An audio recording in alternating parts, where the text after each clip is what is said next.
Hey y'all, I'm the head librarian. My name is Mr. Mall, and you are watching Library Matters.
We've got a great episode for you this week.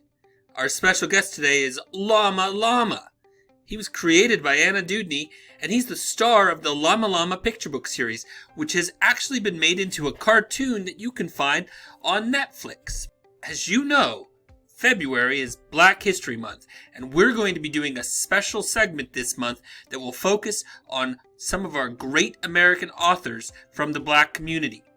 Today's spotlight will be on James Baldwin. Later in the episode, we're also going to have a chance to head back to the American Library Association Youth Media Awards, and we're going to find out today who won the Sidney Taylor Award for the year 2023.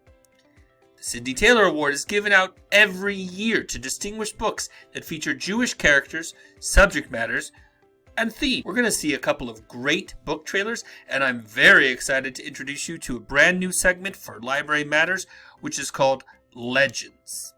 As I said, we're joined today by Llama Llama. Llama, I understand you wanted to share a story with the kids today? Thanks for having me today, Mr. Mall. That's right.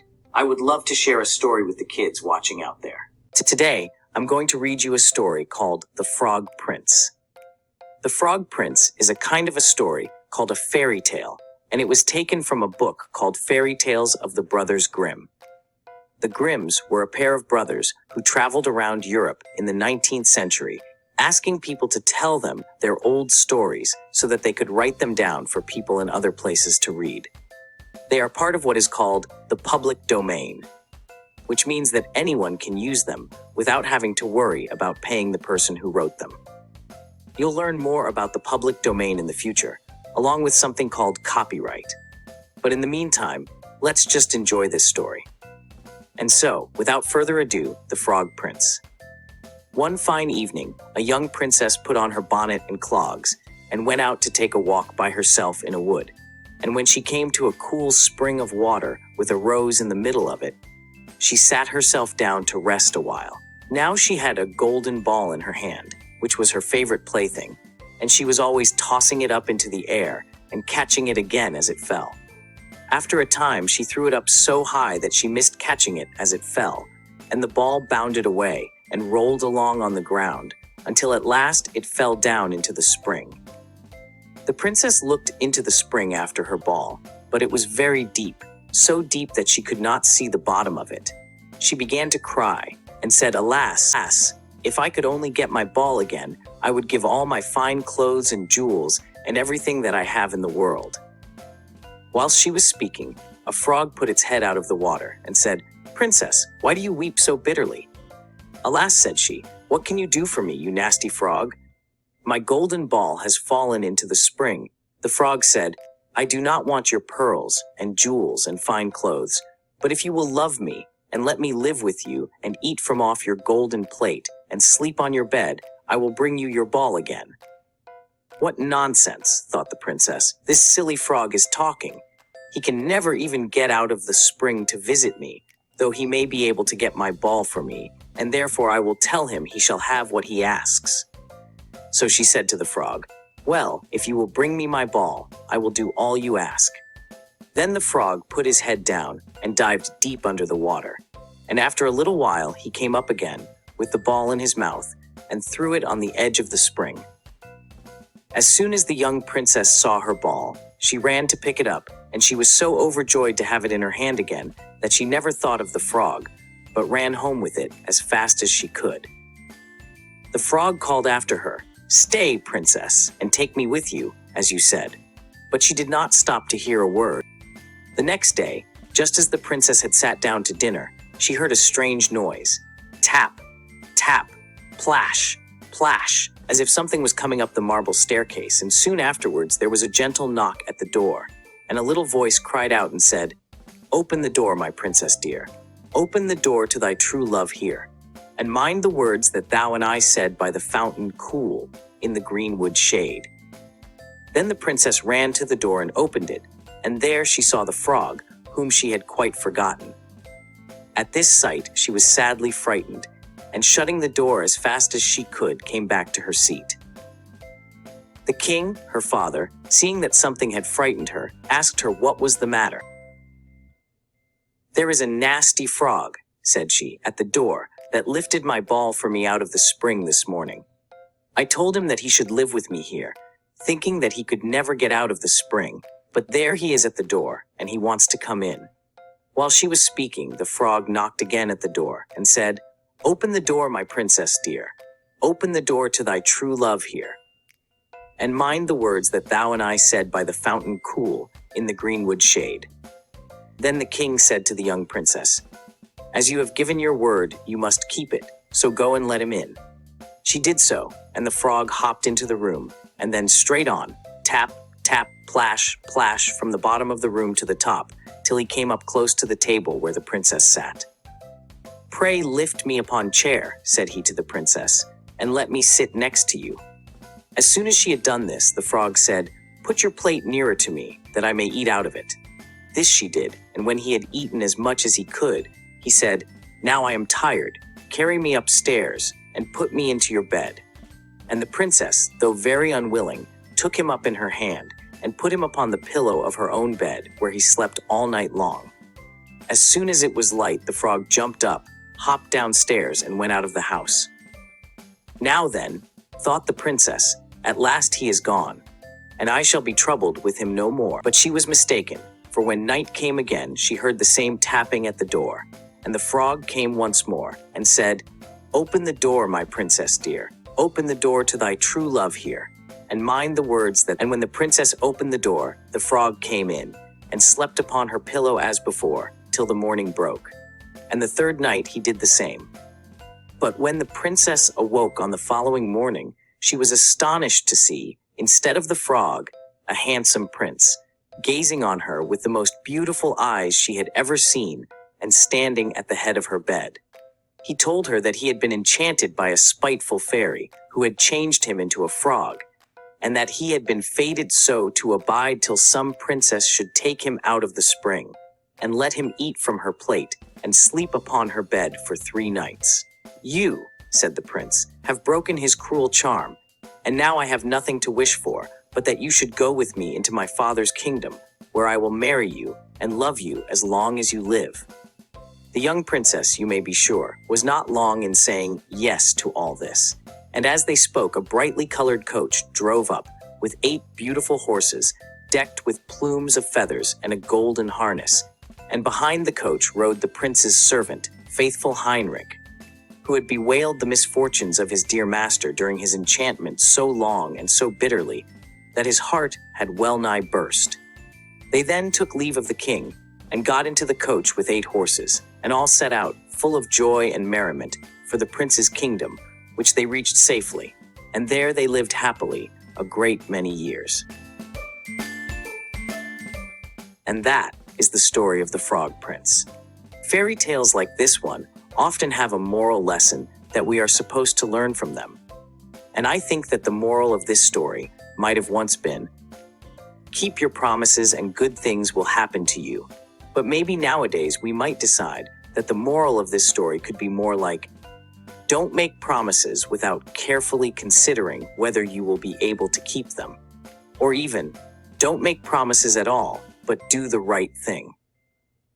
I think that at the beginning of this story, the right thing for the frog to do would have been to help the princess get her ball, regardless of whether there was something in it for him.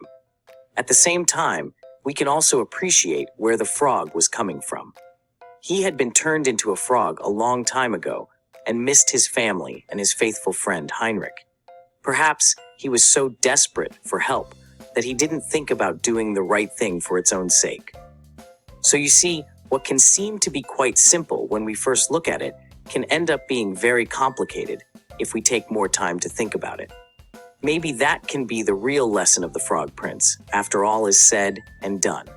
As I said at the start of the episode, today we'll be focusing our spotlight on James Baldwin, one of our great American authors. Before we learn about his life, let's watch a book trailer for his children's book, Little Man, Little Man.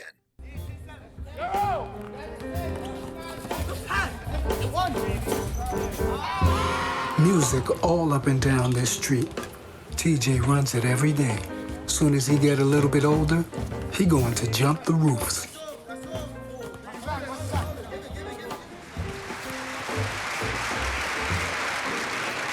That takes place in Harlem. It's like the block I grew up on. And what was the name of it? Little Man, Little Man. Blinky, she just looking from across the street. Them eyeglasses blinking, just like the sun was hitting you in the eye. WT is 7, and ain't no excuse for him at all, skipping rope and following behind Blinky. But the one thing the child is not there is to be talked down to be talked to as baby talk. This street long, it real long. It a little like the street in the movies or on the TV when the cop cars come from that end of the street and then they come from the other end of the street. And the man they come to get, he in one of the houses or he on the fire escape or he on the roof. He's sweating and running and ducking, but he done for. He not going to get off this street alive. Do some trouble for your books? Is everyone in trouble for my books? Yes. TJ real happy on Sunday mornings when his daddy be home all day and TJ and his mama and daddy all eat breakfast together in the kitchen. TJ's mama is the most beautiful woman in the world. I want you to be proud of your people, TJ's daddy always said. They boss people.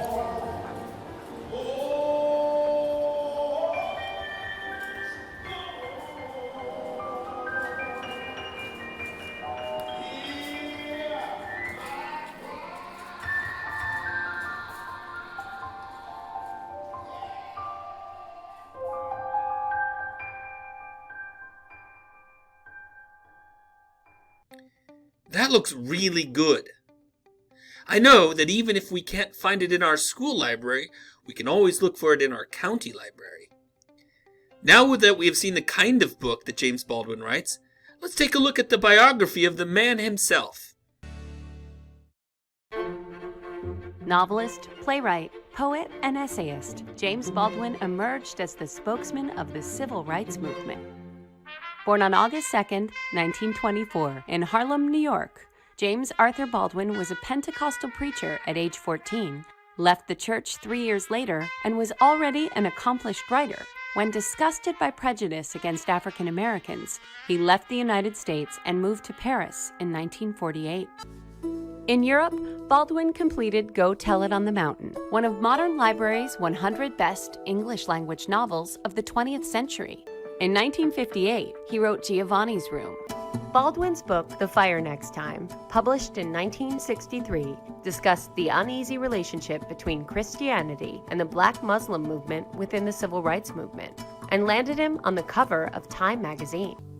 With the assassination of major civil rights leaders like Malcolm X and Martin Luther King, Baldwin returned to Europe, where he lived most of his adult life, and continued to reflect the racial upheaval of America through his work. As a resident of France, Baldwin was given that country's highest honor, Commander of the Legion of Honor. He died from stomach cancer on November 30th, 1987, in Saint-Paul-de-Vence, France, and was buried in Harlem, New York. I've read several of James Baldwin's books, including Little Man, and I can tell you that he is truly a great American author. I'd like to take a moment now to check back in on the American Library Association Youth Media Awards to find out who won the Sidney Taylor Award. The Sidney Taylor Book Award is given each year for outstanding books that authentically portray the Jewish experience. It has been given out since 1968. The award is named after author Sidney Taylor. She was the creator of the All of a Kind series, which is about a Jewish family growing up on the Lower East Side of Manhattan in New York City, early 20th century. The Sidney Taylor Award is presented in 3 categories, and those are young readers, older readers, and teen readers. Today, we'll just be looking at the awards that won in the first 2 of those categories, young readers and older readers. We'll see picture books and we'll see some middle grade books. Introduce Michelle Margolis, President of the Association of Jewish Libraries, who will announce the Sidney Taylor Book Award.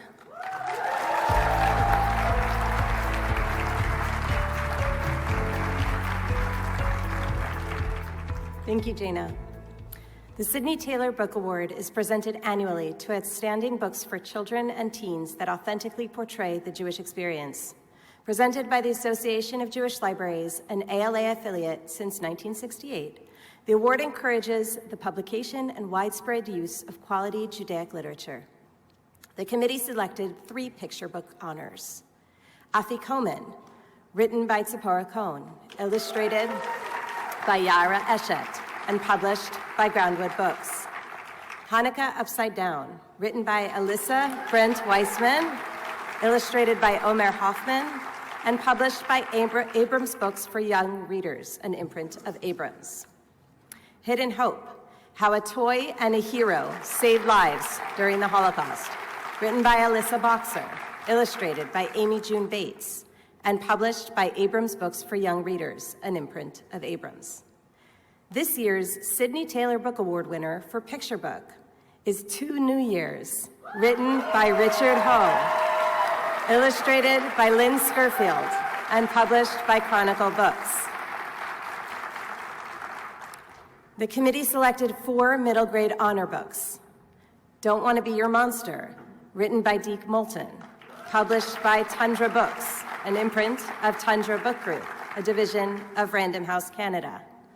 The Jake Show, written by Joshua S. Levy, and published by Catherine Teagan Books, an imprint of HarperCollins Publishers. Not So Shy, written by Noah Nimrodi, and published by Carben Publishing, an imprint of Lerner Publishing Group. And A Sky Full of Song, written by Susan Lynn Meyer, and published by Union Square Kids, an imprint of Union Square and Company.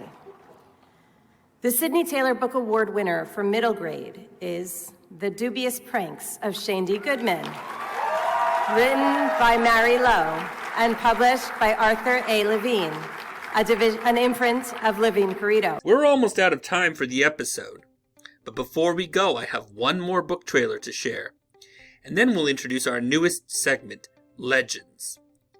The book trailer is for one of the books that won the American Indian Youth Literature Award honor for 2023, and it's called Berry Song. That's by Michaela Goade.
And now, the moment that I know I've been waiting for, and maybe you've been waiting for too.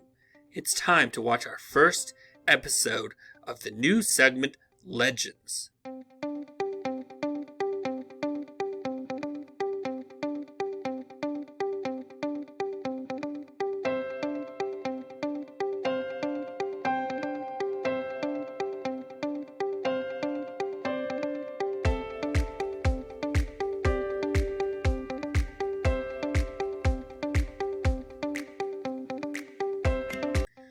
Well, that's all the time we have for this week's episode. Today, we learned about great American author James Baldwin. We watched a couple of amazing book trailers. We got to see who won the Sidney Taylor Awards for 2023. And we watched our first episode of the new segment, Legends. I hope you enjoyed watching it as much as I did making it. I'd like to say thank you once again to our special guest, Llama Llama. I'll see you next time. And until then, remember to thank your librarian today and every day.